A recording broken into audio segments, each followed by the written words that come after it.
3 weeks ago, I sat in this chair and told you OpenAI's cheap model costs $1. Today, it costs 20 cents. That's an 80% cut, announced this morning. But the number that actually tells you what's happening isn't the one they cut. It's the one they didn't. This is today, July 30th.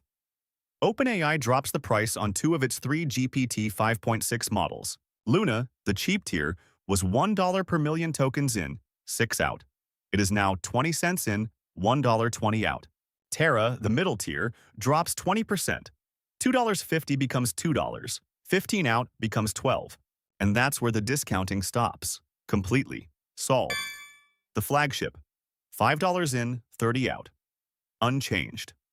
Not a cent. It gets faster in the API. It does not get cheaper. So hold those three facts together. -80, -20, and 0. Now ask the only question that matters. What is different about the bottom two tiers? Because it isn't the cost of running them. It's who else is selling the same thing. 2 weeks ago, Moonshot released Kimi K3. 2.8 trillion parameters. Open weights, $3 in, 15 out. Put that on the same chart. Before today, Terra and Kimi were within touching distance on price. After today, Terra undercuts it. And Luna isn't even in the same conversation.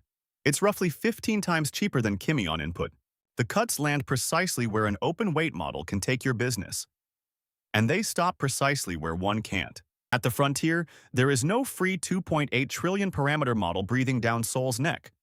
So Sol's price didn't need to move. Now I have to be straight with you, because this is where most videos today will overreach. OpenAI did not say any of that.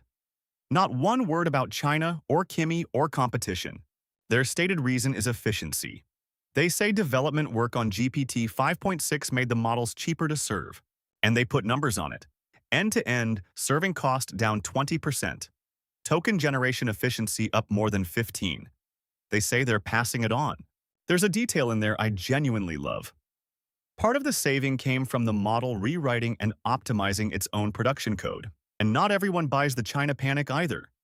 Patrick Moorhead called the market reaction to Kimi an overreaction, shockingly similar to the DeepSeek panic. So here's my honest read. Efficiency is almost certainly real. But efficiency doesn't explain why it landed on two tiers and skipped the third. Efficiency tells you a cut was possible. Competition tells you where to point it. You don't have to pick one. Either way, you win. I've been running this channel's whole argument on one idea. Open models put a ceiling on what closed ones can charge you. This is that ceiling, arriving on an invoice. So, 4 moves if you actually build things. Move 1. If you're on Luna, do nothing.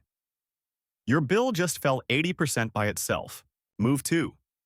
If you picked Terra 3 weeks ago because Luna felt too weak, rerun your evaluation. The price gap just got 10 times wider. Move 3. If you moved workloads to an open model purely on price, check the math again. On the cheap tiers, closed just got cheaper than open.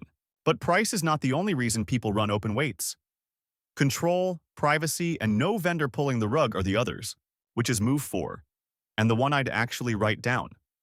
A price this good, this fast, is a competitive move. Competitive moves can be reversed. Nobody announced a floor. Nobody committed to holding this. Build so that swapping models is a config change, not a rewrite. That's the whole lesson of this year. Every lab that cut prices did it when something free showed up.